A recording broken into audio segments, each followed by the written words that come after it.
When it comes to personal finance and how to improve, sometimes you just can't beat plain old common sense.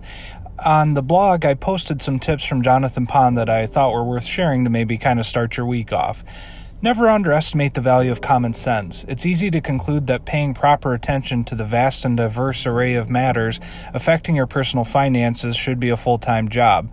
But I hope you have found that personal financial planning isn't really that complicated, despite the yeoman's efforts among many in the financial services industry to make you believe otherwise. All it takes is some discipline and a little time.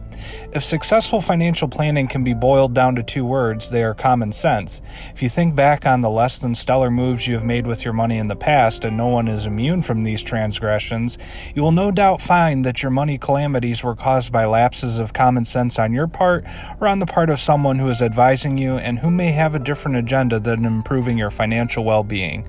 When you were a young adult, or hey, you may still be a young adult, your parents probably cautioned you to think carefully before doing something risky in your life. These discussions could have covered a lot of temptations such as credit card loans and a whole host of other issues, admittedly ranking way down the list of risky activities. Here's what they were saying. A short-term money dalliance takes a heck of a lot longer to correct than it did to get into the predicament in the first place.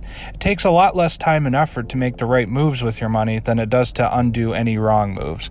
So perhaps maybe keep that in mind as you're contemplating, any big purchases upcoming. Can you make do with what you already have, be it your own house or, a car, or anything else of major value. So keep that in mind. And with that, I would like to thank this week's sponsors.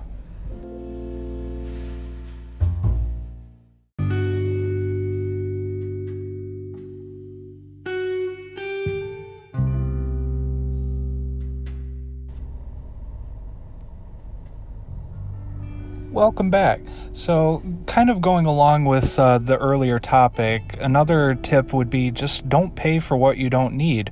One of the most important money lessons to impart upon youngsters is to teach them, and hey, it might not even be just youngsters, could be adults too, to distinguish between needs and wants. Alas, this is a lesson that many adults haven't yet mastered. So the next time you use your car, just look at all the other cars and trucks on the road and try to estimate how many of them are paid for. This brings to mind the Will Rogers quip. The only way to solve the traffic problems of the country is to pass a law that only paid-for cars are allowed to use the highways. You may want a newer car, but do you need it? Cars aren't the only bugaboo in the family budget. Day-to-day expenses can really add up, and not to mention online shopping for things that might provide an ego boost, but at the expense of a money drain. As the holiday season approaches, before making any purchase, ask yourself if you really need it, or if something less costly might suffice. Such as, to the question raised above, less than 1/4 of the cars on the road are fully paid for, believe it or not. And then finally, do you know what's in your safe deposit box? If not, pay it a visit and take an inventory. At the least, it will help you avoid a fruitless trip to the bank attempting to retrieve something that isn't even there.